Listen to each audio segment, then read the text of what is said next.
નમસ્કાર, નિર્માણ ન્યૂઝની વિશેષ રજૂઆત ટુ ધ પોઈન્ટ કાર્યક્રમ સાથે હું છું યજ્ઞ ત્રિવેદી। દર્શક મિત્રો, આજે ટુ ધ પોઈન્ટ કાર્યક્રમમાં ચર્ચા વિચારણા કરવાની છે એક મહત્વપૂર્ણ મુદ્દાને લઈને કે અત્યાર સુધી આપણે દરેક લોકોએ ચર્ચા કરી છે બ્લેક ફ્રાઇડેને લઈને, માર્કેટમાં અત્યારે જે સિચ્યુએશન છે તેને લઈને કે ના આપણે દરેક લોકોએ એમ કહ્યું હતું કે ના સપ્તાહનો અંતિમ દિવસ હોય ને તેમાં પણ બ્લેક ફ્રાઇડે તો જોવા મળતો હોય છે, પણ આ વખતે સપ્તાહના પ્રથમ દિવસે બ્લેક મંડે જોવા મળ્યો હોય તે પ્રમાણેની જે પરિસ્થિતિ જોવા મળી રહી છે। સાથે સાથે જ્યારે હું સેન્સેક્સની વાત કરું તો સેન્સેક્સ 1837 પોઈન્ટ ઘટીને 72,696 ઉપર જે બંધ જોવા મળી રહ્યું છે। નિફ્ટી પણ 602 પોઈન્ટ ઘટીને 22,513 ઉપર અત્યારે તો બંધ જોવા મળી રહ્યું છે। આ તો માત્ર ને માત્ર એમ કહેવાય ને કે આપણે શેર માર્કેટની હતી તે સિચ્યુએશનને લઈને વાત કરી, પણ તેની સાથે સોનાના ભાવમાં પણ 43 વર્ષમાં સૌથી મોટો જે ઘટાડો જોવા મળી રહ્યો છે। અઠવાડિયામાં 10%નો જે આ કડાકો પણ જોવા મળ્યો હોય તે પ્રમાણેનું પરિસ્થિતિ અત્યારે તો જોવા મળી રહી છે। ત્યારે આ બધામાં અત્યારે તો જે કડાકાની પરિસ્થિતિ છે તે અત્યારે તો કેટલી મહત્ત્વની છે, તેનાથી રોકાણકારોએ શું કરવું જોઈએ, કેમ અત્યારે તો આ પ્રકારની પરિસ્થિતિ, તમામ મુદ્દાઓ પર ચર્ચા વિચારણા શરૂ કરીશું।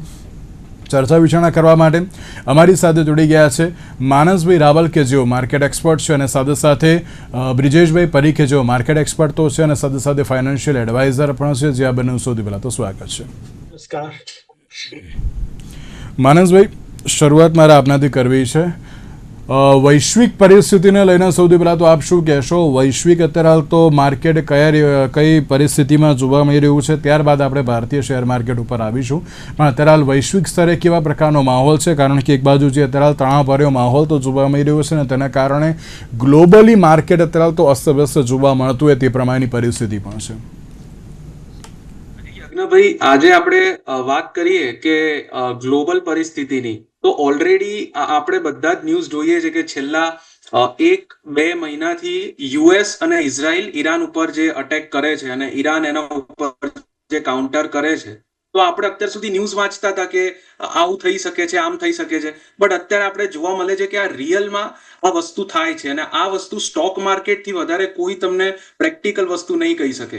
કારણ કે જે પણ પોલિટિક્સમાં લોકો છે એ બધા એવું કહેશે કે આ બધું આપણા કંટ્રોલમાં છે, અને જે લોકો બીજી આઈડિયોલોજીના છે અલગ કહેશે, પણ આપણને જે મેઇન ફેક્ટ દેખાડી શકે છે એ સ્ટોક માર્કેટ આપણને દેખાડી શકે છે કે અત્યાર સુધી સિચ્યુએશન નોર્મલ હતી, બટ જ્યારે રાસ લફાનમાં અટેક થયો અને જ્યારે એના કાઉન્ટર અટેક સબપાર્સ ને બધે થયા, એ એનર્જી ફેસિલિટીઝ છે, તો અત્યારે એનર્જી ફેસિલિટીઝમાં જે અટેક થાય છે તો યુએસમાં તો 5% ફ્લાઇટ એ લોકોએ કટ કરી દીધી છે। મતલબ કે ફ્લાઇટ જેટલા પણ જેવી રીતે આપણે મુંબઈથી દિલ્હીની જે ફ્લાઇટ ઉડે છે એ બધી ફ્લાઇટ હવે ઓછી ધીરે ધીરે થશે, અને આપણને પણ ધીરે ધીરે આપણે ત્યાં પણ ઇન્ડિયામાં એવા રૂલ્સ લાવશે કે તમે બહુ ટ્રાવેલ કરવું હોય તો બસમાં કરો, સેન્ટ્રલ ટ્રાવેલ કરો, એનર્જી સેવ કરો। આ બધું નાનું નાનું થવાનું છે, અને એના માટે આપણે પબ્લિકને તૈયાર રહેવું પડશે। યુએસમાં ઓલરેડી થાય છે આ બધી નાની નાની વસ્તુ કે તમે એનર્જી સેવ કરો, કારણ કે અત્યારે એક નવો ટર્મ આવ્યો છે કે એનર્જી લોકડાઉન। જેવી રીતે આપણે 2020માં કોરોના લોકડાઉન જોયો હતો, એમ અત્યારે એનર્જી લોકડાઉન આવ્યો છે। હવે આપણે એકદમ પેનિક ક્રિએટ કરવા નથી માંગતા, બટ જે હકીકત એ છે કે જ્યારે પણ કોરોનાનું લોકડાઉન આવ્યો હતો ત્યારે આપણને ખબર છે કે આપણને બધાને લાગ્યું હતું 2 વીક સુધી આ લોકડાઉન ચાલશે, પણ એના પછી 2 વર્ષ ક્યાં જતા રહ્યા, 3 વર્ષ ક્યાં જતા રહ્યા ખબર ના પડી। તો એ જ રીતે અત્યારે પણ આ વસ્તુ થઈ શકે છે, અને કદાચ આ વોર જલ્દી પણ પૂરી થઈ શકે છે। આપણે કોઈ એસ્ટ્રોલોજર નથી, કોઈ પ્રિડિક્શન નથી કરી શકવાના, પણ આપણને એકલી ખબર છે કે આ વસ્તુ, આ પરિસ્થિતિ અત્યારે એનર્જી ક્રાઇસિસ ઉપર આવી ગઈ છે। બે કન્ટ્રી યુદ્ધમાં તો વર્ષોથી આખા દુનિયામાં કોઈ પણ 2 કન્ટ્રી યુદ્ધમાં ઓલરેડી ડિપ્લોમેટિક વોરમાં પણ હોય જ છે, બટ જ્યારે એનર્જીની વાત આવે ત્યારે આ મુદ્દો વધી શકે છે, અને વધી ગયો છે, અને અત્યારે 22,500 નિફ્ટીનો પોઈન્ટ છે, એમાં અત્યારે આપણને દેખાઈ આવે છે। બિલકુલ સાચી વાત છે, ને એ જ પ્રમાણે એમ કહી શકાય અત્યારના સમયમાં માર્કેટ તો ક્યાંક અસ્તવ્યસ્ત જોવા મળી રહ્યું છે, પણ તેની સાથે દરેક લોકો એક જ બાબત કહી રહ્યા છે કે ના હવે આમાં શું કરવું? બ્રિજેશભાઈ, જ્યારે ભારતની વાત કરવામાં આવે ને તેમાં પણ જ્યારે શેર માર્કેટની જે પરિસ્થિતિની વાત કરવામાં આવે, જ્યારે આજે પણ જે કડાકો જોવા મળ્યો, તમે અને હું અને માનસભાઈ આપણે લોકો બ્લેક ફ્રાઈડેને લઈને બહુ બધી ચર્ચા કરી છે, પણ આ બ્લેક મન્ડે જે જોવા મળ્યો, શરૂઆત જ અત્યારે હાલ તો આ પ્રકારની જે જોવા મળી રહી છે, આજની માર્કેટની સિચ્યુએશનને પણ આપ કઈ રીતે જુઓ છો? જો આજની માર્કેટની સિચ્યુએશન છે ને, એ લાસ્ટ સિરીઝ ઓફ ઇવેન્ટ જે બધી છેલ્લા એક મહિનાથી શરૂ થઈ છે ને એના કલ્મિનેશન રૂપે છે. આપણે એમ કહી શકાય કે શેર માર્કેટ છે ને એ ઓલવેઝ આપણી દેશની અને વર્લ્ડની ઇકોનોમીનું બેરોમીટર હોય. એટલે આપણને એ અત્યારની ઇકોનોમી કઈ દિશામાં અત્યારે લોકો જોઈ રહ્યા છે એનું એક રિઝલ્ટ આપણને શેર માર્કેટ પર જોવે છે. ઇકોનોમિકલી જોવા જઈએ તો ઇન્ડિયાની હાલત એટલા માટે વર્સ થઈ શકે બીજા કન્ટ્રીની કમ્પેરિઝન કે આપણે ઓઇલના નેટ ઇમ્પોર્ટર છીએ, બરોબર છે. અને જયારે ઓઇલના નેટ ઇમ્પોર્ટ હોય ત્યારે આપણને 2-3 ફેક્ટર એની ઉપર જબરદસ્ત રીતે અત્યારે આગળ જતા જો આની આ પરિસ્થિતિ થઈ તો આપણને નડી શકે એમ છે. એક તો જે એનર્જી ના જે પોઈન્ટ છે એની પર જે એટેક થાય છે એની કારણે અને હોર્મુઝના કારણે જે સપ્લાય ચેઇન ઉપર અસર આવવાની છે એ તો એક ફેક્ટર છે જ તે. બીજું ફેક્ટર છે ડોલર જે સ્ટ્રેન્થન થઈ રહ્યો છે. એટલે આપણે મોટાભાગની ઓઇલની ખરીદી ડોલરમાં થાય છે અને ડોલરમાં ખરીદી કરવાની, ડોલરના ભાવ વધે એટલે નેચરલી આપણી કરંટ એકાઉન્ટ ડેફિસિટ આપણી ઇકોનોમિક કન્ડિશન ઉપર નકારાત્મક અસર કરે. અને એવું એક ગણિત છે કે ભાઈ જો ડોલરનો ભાવ 140 બેરલનો ભાવ, ઓઇલ બેરલનો ભાવ $140 પહોંચે તો આપણી કરંટ એકાઉન્ટ ડેફિસિટ લગભગ 3% વધી જાય. હવે એ એક એક્સ્ટ્રીમ સિનારીઓ છે. હવે એવો જો સિનારીઓ ક્રિએટ થાય તો શું થાય એ પણ એક વિચાર પેનિક ક્રિએટ કરી શકે એમ છે. એની કાસ્કેડિંગ ઇફેક્ટ આપણી જનજીવન પર નકારાત્મક આવી શકે, કારણ કે ઓઇલના પ્રાઇસ વધે. દાખલા તરીકે અત્યારે જે પહેલા સ્ટેપમાં ઓઇલ કંપનીએ પ્રાઇસ વધાર્યા છે પ્રીમિયમ પેટ્રોલના અને પ્રીમિયમ ડીઝલના, પણ ક્યાં સુધી એ સસ્ટેન કરશે? કારણ કે જે ગેપ છે ઇન્ટરનેશનલ માર્કેટમાં જે ભાવ આપણે લઈએ છીએ અને અત્યારે ઇન્ડિયામાં જે ભાવ વેચીએ છીએ, ગેપ જેટલો પોળો થતો જશે એટલે ક્યાંક ને ક્યાંક એની અસર નીચે રિટેલ પ્રાઇસે વધશે. રિટેલ પ્રાઇસ વધશે એટલે ટ્રાન્સપોર્ટેશન અને લોજિસ્ટિક્સ ઉપર એની અસર આવશે, અને ટ્રાન્સપોર્ટેશન અને લોજિસ્ટિક્સ પર એની અસર આવશે એટલે એની ઇન્ફ્લેશન પર અસર આવશે. એટલે આ બધી જે ઇકોનોમિક ચેલેન્જીસ ફોર્સી થઈ રહી છે, આ સિનારીઓ આ રીતે આગળ વધ્યો તો એની અસર નીચે કંપનીઓની અને ઇન્ફ્લેશનને ધ્યાનમાં લઈ અને કઈ રીતની આગળ આપણી ઇકોનોમી જે અત્યારે હેલ્ધી છે એ આગળ જતા કઈ ચેલેન્જ ફેસ કરશે. આપણા કન્ટ્રીની એક પ્લસ પોઈન્ટ સાથે એ પણ છે કે એ ડોમેસ્ટિક ઇકોનોમી છે, એટલે કે આપણે એક્સપોર્ટ ઉપર એટલો આધાર ધરાવતા નથી જેટલો આપણે ડોમેસ્ટિક કન્ઝમ્પશન કરીએ છીએ. સો રિલેટિવલી આપણી ઇકોનોમી ડોમેસ્ટિક હોવાથી રિલેટિવલી વી આર બેટર, પણ word is relatively. So that doesn't mean કે આપણે ગ્લોબલ સિચ્યુએશનથી આપણી પર ઇમ્પેક્ટ નથી આવવાની, એવું નથી થવાનું. સો આ જે બધી ઇમ્પેક્ટ છે એની સિરીઝ ઓફ ઇવેન્ટમાં આપણું માર્કેટ છે એ અત્યારે વોલેટિલિટી જોવા મળે છે, અને આપણને આવા 2-3% જે ઘટાડાના બમ્પ છે એ આપણે જોવા મળે છે. અને આપણે એવું જોઈએ છીએ, અને સાથે સાથે ફેક્ટરી આવે છે કે એફઆઈ ની વેચવાલી પણ જે ચાલી જ રહી હતી એ વધારે બની છે, કારણ કે જે ઇન્ટરેસ્ટ રેટ યુએસના ફ્રન્ટ ઉપર જે મળે છે, એટલે કે એમના હોમ કન્ટ્રીમાં એમને જે રિસ્ક ફ્રી રિટર્ન મળે છે એ આપણે ત્યાં રિસ્ક એવર્સ થઈને એફઆઈ વેચવાલી કરે છે. ઓફકોર્સ ડીઆઈઆઈ આપણું એફઆઈ ની વેચવાલી સામે આપણને સ્ટેબિલિટી આપે છે, અધરવાઇઝ માર્કેટ આનાથી વધારે રીતે કોલેપ્સ થઈ ગયું હોય. તો આ બધા રીઝન છે જે અત્યારના માર્કેટની સિચ્યુએશનને ડ્રાઈવ કરે છે. So that is where we are standing, Yagnabhai. બિલકુલ સાચી વાત છે. ક્યાંક માનસભાઈ એમ પણ કહી શકાય કે ના, ભારતની સપ્લાય ચેન અત્યારે તો પૂરેપૂરી ખોરવાઈ ગયેલી છે તેમ, કારણ કે જો સપ્લાય અત્યારે જો પ્રોપર હોય ને તો પણ અત્યારે કોઈ વાંધો આવે તેમ ન હતું. સપ્લાય ચેન માં પ્રોબ્લેમ અત્યારે છે જ, અને એ ઓલરેડી ઇન્ડિયા એક ઇમર્જિંગ ઇકોનોમી છે તો એનો એક પ્રોબ્લેમ રહેવાનો છે, એ બેઝિક છે. તો એના લીધે એ સપ્લાય ચેનનો પ્રોબ્લેમ રહેશે, બીકોઝ એક ડેવલપ્ડ કન્ટ્રીના કમ્પેરિઝનમાં આપણે અગર કમ્પેર કરીએ અને એમની સાથે આપણે જે ટ્રેડ કરતા હતા યુએસ અને ચાઇના અને રશિયા સાથે, તો બધા જ ઇમ્પેક્ટ થવાના છે. તો એટલે આપણો એક ઇનડાયરેક્ટ ઇફેક્ટ પડ્યો છે. બટ બ્રિજેશભાઈએ એક વાત કીધી હતી ગઈ વખતે, પણ મને યાદ છે કે ગોલ્ડમાં રિટેલનું પણ કન્ઝમ્પશન ઓછું હતું આપણા ભારતમાં, કે જે રિટેલ લોકો આપણા જે ભલે ગોલ્ડનો ભાવ વધતો હતો અને ગોલ્ડ ઇન્ડિયામાં બહુ જ બધા હાઉસ હોલ્ડ પાસે છે, બટ જે કન્ઝમ્પશન હતું કે ભાઈ દિવાળીમાં આટલા લોકો લેશે, લગ્નમાં આટલા બધા લોકો લેશે, તો એ થોડું ઓછું થયું હતું કન્ઝમ્પશન કમ્પેર ટુ બીજા બધા યર્સમાં.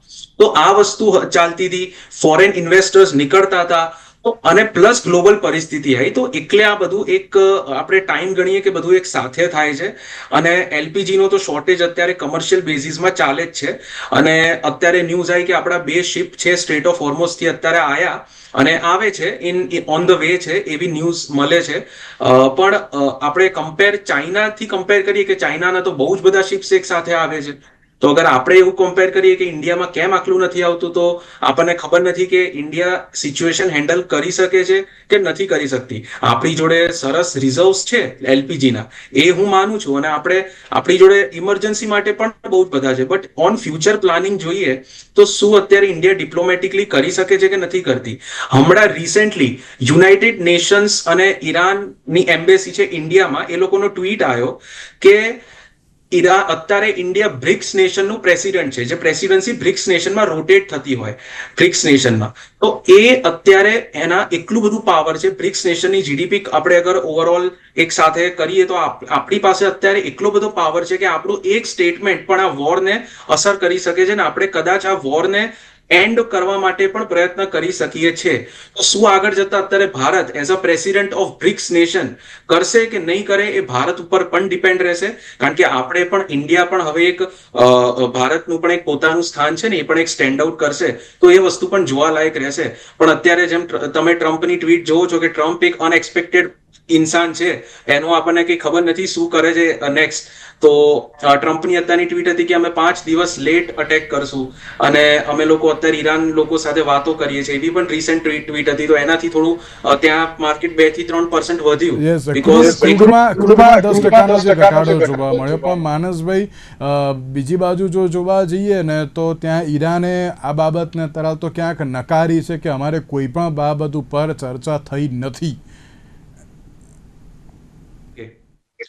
એટલે ક્યાંક એમ કહી શકાય કે અત્યારની જે આ સિચ્યુએશન છે ત્યાં તરત પેલું કહેવાય ને કે ના ડોનાલ્ડ ટ્રમ્પ જાતે જ અત્યારે સ્ટેટમેન્ટ આપી રહ્યા છે, પરંતુ સામેથી અત્યારે કોઈ પણ પ્રકારની પોઝિટિવ પ્રતિક્રિયા જોવા મળતી નથી. બિલકુલ ટ્રમ્પે તો ઓલરેડી ઇન્ટરવ્યુમાં કહી ચુક્યા છે કે એ પોતે શોક છે કે એ લોકો એક્સપેક્ટ નહોતું કર્યું કે એ લોકોના છેક મિડલ ઇસ્ટના બેઝિસ સુધી એમને અટેક કરશે ને એ લોકોના ત્યાંના એ લોકોની ઇકોનોમિક તોડશે. બીકોઝ યુએસ નું પોતાનું ડિફેન્સ સિસ્ટમ તો એટલું સારું છે કે અત્યારે ઈરાન મે બી અટેક ના કરી શકે. પણ આ ટ્રમ્પ પોતે હી ઇઝ શોક્ડ રાઇટ નાઉ કે આ વસ્તુ પણ થઈ શકે છે ને આ વસ્તુ ઈરાને કરીને, અને ઈરાનના એટલા બધા ફેક્ટ બહાર આવે છે કે 5000 વર્ષ સુધી ઈરાને કોઈ ઇઝરાયલ સિવાય કોઈ બીજા સાથે કોઈ કન્ટ્રી સાથે એકેવાર જે બેટલ છે લડી નહોતી, અને અત્યારે એક સાથે આટલા બધા મિડલ ઇસ્ટ સાથે લડે છે. તો એનો મતલબ કે અત્યારે અને પ્લસ ચાઇના અને રશિયા બંને બેક કરે છે અને બંને મિસાઇલ્સ સેન્ડ કરે છે ઈરાનને, આ બધા પણ રિપોર્ટ્સ આવે છે.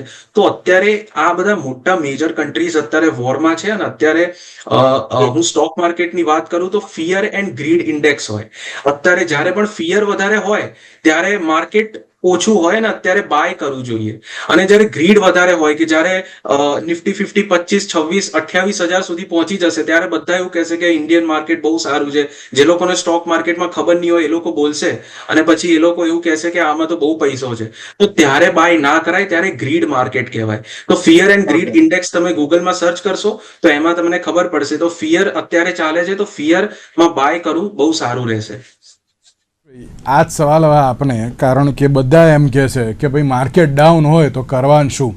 બધા એમ કહો છો કે ના બાય કરો, પણ માર્કેટ અત્યારે તો ડાઉન છે. આ બધા, એટલે હું નહીં પરંતુ આ બધા ઇન્વેસ્ટર્સ અત્યારે તો ક્યાંક ક્વેશ્ચન્સ કરી રહ્યા છે કે આ સિચ્યુએશનમાં કરવું શું? શું શાંતિથી અત્યારે તો બેસી જાઉં જે પણ આપણી જોડે સ્ટોક્સ છે તેને લઈને, કે પછી અત્યારે તો અન્ય પણ બાય કરવા એ બહુ જરૂરી છે? શું કહેવું આપણું? યજ્ઞભાઈ, સાદો નિયમ છે. આપણને ફાયદો ક્યારે થાય? જ્યારે આપણે ઓછા ભાવે ખરીદીએ અને વધારે ભાવે વેચીએ ત્યારે આપણને ફાયદો થાય. હવે આપણે આવીએ માર્કેટ ઉપર. ત્યારે અત્યારની માર્કેટ સિચ્યુએશનમાં એક સેઇંગ છે અમારી ફ્રેટર્નિટીમાં કે ફોલિંગ નાઇફ પકડવાની ટ્રાય નહીં કરવાની, કારણ કે એ વાગી જાય. તો અત્યારની જે સિચ્યુએશન છે ને એ એવી છે કે બાય કરવાનો ટાઈમ ડેફિનેટલી છે, પણ 2 કન્ડિશન તમે મીટ કરતા હોવો જોઈએ. એક કન્ડિશન, તમે લોંગ ટર્મ ઇન્વેસ્ટર હોવો જોઈએ. મતલબ it's not a right time for trading કે જે બાય કરે. ટ્રેડરના ગણિત અલગ હોય છે, પણ જો તમે લોંગ ટર્મ ઇન્વેસ્ટર છો, નંબર 1.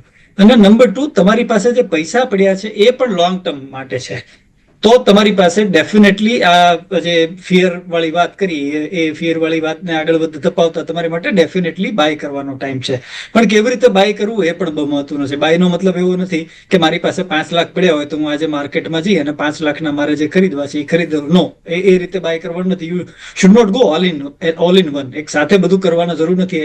અમારી ભાષામાં મેં સ્ટેગર્ડ બાઇંગ કહીએ, બરાબર છે. તો ફોર એન એક્ઝામ્પલ, અત્યારે મારા જે ક્લાયન્ટ છે એના પોર્ટફોલિયોને હું every 5% correction in the respective benchmark હું એમને પૈસા માર્કેટમાં નખાવતો જાઉં છું. સો એ રીતે સ્ટેગર્ડ બાઇંગ કરવાનો આ રાઈટ ટાઈમ છે. તમે જો મ્યુચ્યુઅલ ફંડમાં રોકતા હો તો તમારા જે મ્યુચ્યુઅલ ફંડના જે પરફોર્મિંગ મ્યુચ્યુઅલ ફંડ તમને લાગતા હોય તો એમાં તમે સ્ટેગર્ડ બાઇંગમાં જઈ શકો.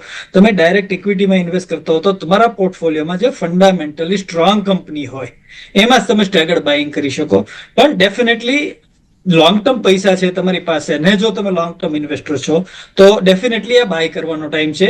એટલે અત્યારે ઇન્વેસ્ટરોએ જે આ બે કન્ડિશન સેટિસ્ફાય કરતા ઇન્વેસ્ટરોએ ડેફિનેટલી પોતાના પૈસાને બાય કરવું જોઈએ. ને એટલા જ માટે જ્યારે અમે એસેટ એલોકેશન ફોલો કરતા હોય છે ને ત્યારે અમે કેટલીક રકમ કેશ પર રાખતા હોય છે જે અમારા પ્લાનિંગ તરીકે પણ આવે છે ને ઇવન મ્યુચ્યુઅલ ફંડ્સ પણ કેશ પર બેસતા હોય છે. કારણ કે એને માર્કેટમાં જ્યારે ઓપોર્ચ્યુનિટી આવે ત્યારે માર્કેટ એની પાસે પૈસા ન હોય તો એ માર્કેટમાં જઈ ન શકે. તો એ બે પરિબળો એટલે જ આવતો હોય છે કે આવી કોઈ પણ ઓપોર્ચ્યુનિટી આવે છે વારે ઘડીએ નથી આવતી. બરોબર છે. લાઈફ તમને આવું મેજર કરેક્શન લાઈફ તમારી ઇન્વેસ્ટિંગ જર્નીમાં બહુ અને જે એવું છે કે જે ફંડામેન્ટલ નથી. મતલબ અત્યારે જે કંપનીના ભાવ આથી 1 મહિના પહેલા જે હતા એની કરતા અત્યારે તમને 20-30% ઓછા મળતા હોય તો એવી પરિસ્થિતિ નથી કે કંપનીનું પરફોર્મન્સ 20-30% ઘટી ગયું છે, એની પ્રોફિટેબિલિટી 20-30% ઘટી ગઈ છે. એ સિચ્યુએશન નથી. આ એક સેન્ટિમેન્ટલ ઘટાડો છે. કારણ કે વર્લ્ડમાં સિચ્યુએશન એવી ઇમર્જ થઈ છે કે જેમાં આગળ જતા અનસર્ટેનિટી લોકોને દેખાય છે અને શેર માર્કેટને ક્યારે અનસર્ટેનિટી ગમતી નથી. એટલે ઓલવેઝ અનસર્ટેનિટી આવે ત્યારે હંમેશા એ સાઉથવર્ડ દિશામાં આગળ વધી જાય છે. સો આવી ગ્રેટ ઓપોર્ચ્યુનિટી બાઇંગ ની મળતી હોય એટલે તમે સ્ટેગર્ડ ઓર્ડરમાં બાય કરી શકો. That is what I advise to the investor community જે સાંભળે છે આજે આપણે. અને બ્રિજેશભાઈ, કયા કયા સેક્ટરમાં અત્યારે તો ક્યાંક આ ડાઉન અત્યારે જોવા મળી રહ્યું છે મોસ્ટલી? અત્યારે સેક્ટર જે એવોઇડ કરવા જોઈએ એને પહેલા હું તમને એમ કહી દઉં, એક્સપોર્ટ ઓરિએન્ટેડ જે સેક્ટર્સ હોય છે અથવા તો ઓઇલ ડિપેન્ડન્ટ જે સેક્ટર હોય છે એને એવોઇડ કરવા જોઈએ તમારે. બરોબર છે. ખાસ કરીને યુએસની ઇકોનોમી સાથે સંકળાયેલા હોય એટલે આઈટી સેક્ટર અત્યારે એઝ ઇટ ઇઝ એઆઈ થી સ્ટ્રગલમાં હતું. એઆઈ થી અનસર્ટેનિટી વધી હતી એટલે એ છેલ્લા આ જે વોર વાળો ઘટાડો શરૂ થઈ પહેલાના 1 મહિનામાં એ ઘણા ઘટેલા હતા. પછી એવી જ રીતે બીએફએસઆઈ છે કારણ કે ઇકોનોમીમાં ઇન્ટરેસ્ટ રેટ સિનારીઓ ઇન્ફ્લેશન કઈ દિશામાં આગળ વધશે એની અનસર્ટેનિટી છે. એવી જ રીતે ઓઇલ માર્કેટિંગ કંપનીઝ છે. સો એવી બધી જે કંપની ઇવન ઓટોમોબાઈલ કંપનીઝ તમે જોશો તો આજના ઘટાડાના સેક્ટરમાં તમને આ બધા જ ઘટેલા જોવા મળશે. કારણ કે જે ઓઇલની સિચ્યુએશન છે અને ડોલરની જે સિચ્યુએશન છે એ આ બધી કંપનીઓ પર વધારે અસર કરવાની. તો એ આ સેક્ટરમાં જઈ શકાય. તો જે ડોમેસ્ટિક ઇકોનોમી સાથે કામ કરતા હોય બરોબર છે એવા સેક્ટરમાં તમે જઈ શકો. દાખલા તરીકે તમે ડિફેન્સિવ સેક્ટર છે જેવું કે ફાર્મા સેક્ટર છે તો એ ડિફેન્સિવ સેક્ટર કહેવાય તો તમે એમાં જઈ શકો. ઓફકોર્સ ફાર્મામાં જે એક્સપોર્ટ ઓરિએન્ટેડ જે યુનિટ હોવાના જે લાર્જલી એક્સપોર્ટ પર ડિપેન્ડ કરતા હોય તો જે સપ્લાય ચેઇન ડિસ્ટર્બ રહેવાની છે એની અસર એક્સપોર્ટ ઓરિએન્ટેડ ફાર્મા કંપનીમાં પણ આવવાની છે. So you will have to be very selective તમારા સેક્ટરમાં અને તમારી કંપનીના સિલેક્શનમાં. એ અત્યારનો જે ઇકોનોમિક સિનારીઓ છે એમાં જે પરિબળો રોલ પ્લે કરી રહ્યા છે એને ધ્યાનમાં લઈને કઈ કંપનીઓ ઉપર અસર થવાની છે એને એવોઇડ કરો અને જે કંપનીઓ પર અસર નથી થવાની એ કંપનીઓમાં તમે બાય કરી શકો, જેમાંથી કેટલાક સેક્ટર્સ મેં છે હમણાં આઉટલાઈન કર્યા છે. યજ્ઞભાઈ. બિલકુલ. માનસભાઈ, શેર માર્કેટની સાથે સાથે અત્યારે તો જે એમસીએક્સ એટલે કે જ્યારે મેટલની વાત કરીએ ગોલ્ડ અને સિલ્વર તેમાં પણ અત્યારે તો બહુ મોટો કડાકો જોવા મળી રહ્યો છે. તેની પાછળ પણ અત્યારે તો કયું કારણ કહી શકાય અને તેની અત્યારે સિચ્યુએશનને લઈને પણ આપ શું કહેશો? જી યજ્ઞભાઈ, આપણે અત્યાર સુધી જેટલી વાર પણ આપણે ગોલ્ડની વાત કરી છે અને ગોલ્ડ બહુ જ બધી વાર ગોલ્ડ હોય બધા મેટલ્સ હોય આ કોમોડિટીઝ છે અત્યારે અને વચ્ચે કોપર પણ બહુ ટ્રેન્ડિંગમાં આવ્યું હતું તો ત્યારે આપણે વાત કરી હતી કે અત્યારે ગોલ્ડ ને સેલ કરવાનો સમય છે, સિલ્વર ને સેલ કરવાનો સમય છે કારણ કે વચ્ચે બહુ જ બધું ઓલમોસ્ટ પીક ઉપર આવી ગયું હતું અને અત્યારે જે મારો ઓપિનિયન છે એ હું ચેન્જ કરવા માંગીશ કારણ કે અત્યારે 150 ડે મૂવિંગ એવરેજ ની તમે લાઈન કાઢશો અને એમાં ગોલ્ડ નીચે આવી ગયું છે 150 ડે મૂવિંગ એવરેજ. અને જ્યારે ગોલ્ડ જેવું ક્વોલિટી એસેટ એટલું સરસ આપણે ડિસ્કાઉન્ટેડ પ્રાઇસ હું નહીં કહું, ફેર પ્રાઇસ કહીશ, ફેર પ્રાઇસે મળે તો આઈ થિંક જેમ બ્રિજેશભાઈએ કીધું કે સ્ટેગર્ડ બાઇંગનો કોન્સેપ્ટ છે, એ સ્ટેગર્ડ બાઇંગનો કોન્સેપ્ટ અપ્લાય કરવો જોઈએ. અને બ્રિજેશભાઈએ જે કીધું એ વાતને હું આગળ વધારીશ કે જે ફોરેન ઇન્વેસ્ટર્સ અને બધા જે સ્ટેગર્ડ બાઇંગ કરવાનું કહે છે, એ આપણે જનતાને પણ હું કહેવા માંગુ છું કે તમે આ સિચ્યુએશનમાં કોઈ એવો સ્ટોક ના જોવો કે અત્યારે આ સ્ટોક કે ભાઈ મહિન્દ્રા સ્ટોક છે કે ભાઈ ઇન્ડિગો એક્સેટ્રા સ્ટોક છે કે આ તો વધશે જ. અત્યારે ઇન્ડેક્સીસમાં બાય કરો. આનાથી આપણને ખબર પડે છે કે જે લોકો વેલ્ધી લોકો છે, કે જે લોકો મ્યુચ્યુઅલ ફંડ્સમાં ઇન્વેસ્ટ નથી કરતા, બટ જે લોકો એક થર્ડ પાર્ટી કંપની સાથે એ લોકો પણ ઇન્ડેક્સમાં ઇન્વેસ્ટ કરે છે. નિફ્ટી આઈટીના ઇન્ડેક્સમાં નાખો, હોસ્પિટલના ઇન્ડેક્સ આપણે બહુ સારા છે અત્યારે, એમાં તમે નાખી શકો. તો ઇન્ડેક્સ ઇન્વેસ્ટિંગ આપણો રિસ્ક એલોકેશન જે છે એ આપણને પોર્ટફોલિયો એલોકેશન પણ વધારે અને રિસ્ક ડાયવર્સિફિકેશન પણ કરી આપે છે. બિલકુલ સાચી વાત છે. અને એટલા જ કારણે અત્યારે તો એમ કહી શકાય કે અત્યારે જે પણ કોઈ ઇન્વેસ્ટમેન્ટ કરો એમાં બહુ સમજી વિચારીને સાચવીને અત્યારે તો આગળ વધવું એ બહુ જરૂરી જોવા મળતું હોય છે. તેની સાથે બ્રિજેશભાઈ એમ પણ કહી શકાય કે અત્યારના સમયમાં ક્યાંક આ એક બાય કરવાનો અત્યારે તો જે આ સમય અત્યારે તો આવી ગયો છે MCX માટે, આપ તેને લઈને પણ શું કહેશો? ફરીથી કહેશો શેની માટે યજ્ઞભાઈ? MCX, સોના ચાંદી. અચ્છા, તમે કોમોડિટીઝ માટે વાત કરો છો. ઓકે, સો કોમોડિટીઝ બેઝિકલી સામાન્ય રીતે માર્કેટ છે ને એ ફોરવર્ડ લુકિંગ હોય. સો આ જે અનસર્ટેનિટી ચાલતી હતી એ અનસર્ટેનિટી અને આ અનસર્ટેનિટી પ્રાઇમરીલી કોવિડ થી શરૂ થયેલી અનસર્ટેનિટી છે.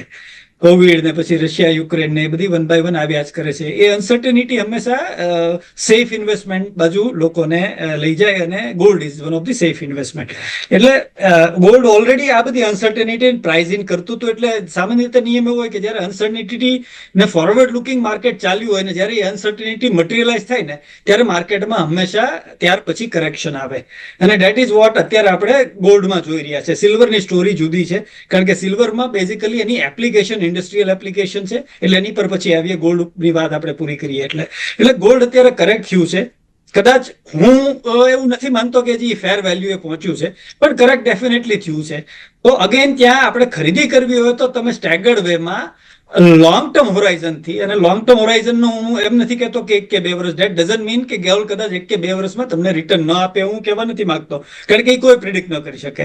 પણ તમારી તૈયારી એવી હોવી જોઈએ કે માર્કેટ કદાચ ન ચાલ્યું અથવા તો ગોલ્ડ કદાચ ન ચાલ્યું તો તમે લાંબો સમય સુધી એ પકડીને ઉભા રહી શકો. એવી જો તમારી તૈયારી હોય તો તમે ગોલ્ડમાં સ્ટેગર્ડ બાઇંગ જઈ શકો. હવે આપણે વાત સિલ્વરની કરીએ તો સિલ્વર બેઝિકલી એ એના ડેકેડલ ડિમાન્ડ સપ્લાયના લોઅર એન્ડ ઉપર છે. મતલબ સપ્લાય ડેકેડલ લો ઉપર ચાલે છે. અને એની સામે ઘણી બધી એવી એપ્લિકેશન, ઇન્ડસ્ટ્રીયલ એપ્લિકેશન્સ રેપિડલી વધી રહી છે કે જ્યાં silver is playing a role.